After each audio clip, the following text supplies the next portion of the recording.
Leviticus chapter 7. Likewise, this is the law of the trespass offering. It is most holy. In the place where they kill the burnt offering shall they kill the trespass offering, and the blood thereof shall he sprinkle round about upon the altar. And he shall offer of it all the fat thereof, the rump, and the fat that covereth the inwards, and the two kidneys, and the fat that is on them, which is by the flanks, and the caul that is about the liver. With the kidneys it shall he take away. And the priest shall burn them upon the altar for an offering made by fire unto the Lord. It is a trespass offering. Every male among the priests shall eat thereof. It shall be eaten in the holy place. It is most holy. As the sin offering is, so is the trespass offering. There is one law for them. The priest that maketh atonement therewith shall have it. And the priest that offereth any man's burnt offering, even the priest shall have to himself the skin of the burnt offering which he hath offered. And all the meat offering that is baken in the oven, and all that is dressed in the frying pan, and in the pan shall be the priest's that offereth it. And every meat offering mingled with oil and dry shall all the sons of Aaron have, one as much as another. And this is the law of the sacrifice of peace offerings, which he shall offer unto the Lord. If he offer it for a thanksgiving, then he shall offer with the sacrifice of thanksgiving unleavened cakes mingled with oil, and unleavened wafers anointed with oil, and cakes mingled with oil of fine flour fried. Besides the cakes, he shall offer for his offering leavened bread with the sacrifice of thanksgiving of his peace offerings. And of it he shall offer one out of the whole oblation for an heave offering unto the Lord. And it shall be the priest that sprinkleth the blood of the peace offerings, and the flesh of the sacrifice of his peace offerings for thanksgiving shall be eaten the same day that it is offered. He shall not leave any of it until the morning.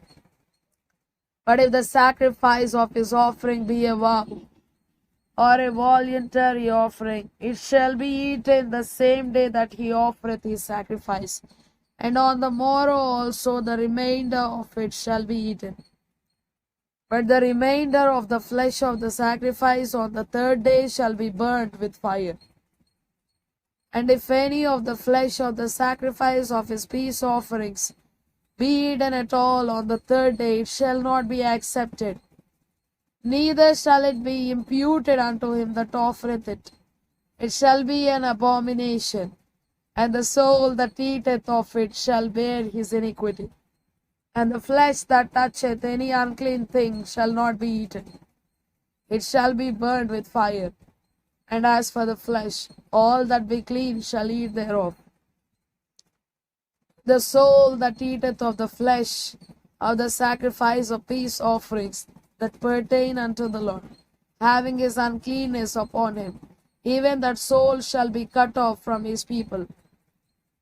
Moreover, the soul that shall touch any unclean thing, as the uncleanness of man, or any unclean beast, or any abominable unclean thing, and eat of the flesh of the sacrifice of peace offerings, which pertain unto the Lord, even that soul shall be cut off from his people.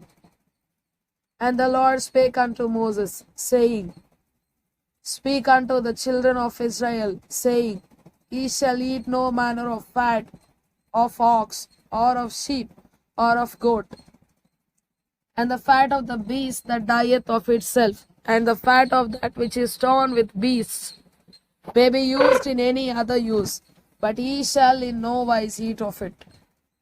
For whosoever eateth the fat of the beast, of which men offer an offering made by fire unto the Lord, even the soul that eateth it shall be cut off from his people. Moreover, ye shall eat no manner of blood, whether it be of fowl or of beast, in any of your dwellings. Whatsoever soul it be that eateth any manner of blood, even that soul shall be cut off from his people.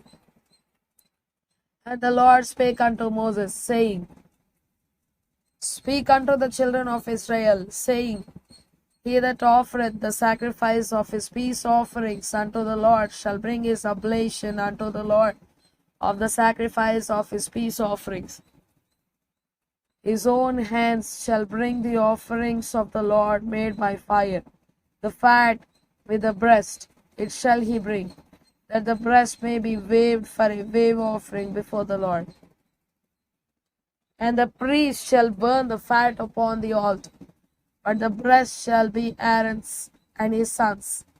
And the right shoulder shall ye give unto the priest for an heave offering of the sacrifices of your peace offerings. He among the sons of Aaron that offereth the blood of the peace offerings, and the fat shall have the right shoulder for his part. For the wave breast and the heave shoulder have I taken of the children of Israel from off the sacrifices of their peace offerings, and have given them unto Aaron the priest and unto his sons by a statute forever from among the children of Israel.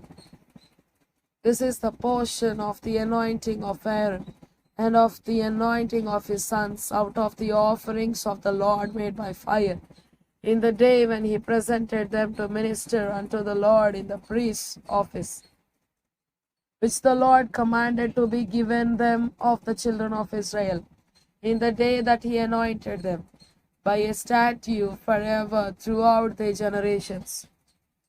This is the law of the burnt offering, of the meat offering, and of the sin offering, and of the trespass offering, and of the consecrations, and of the sacrifice of the peace offerings, which the Lord commanded Moses in Mount Sinai, in the day that he commanded the children of Israel to offer their oblations unto the Lord in the wilderness of Sinai.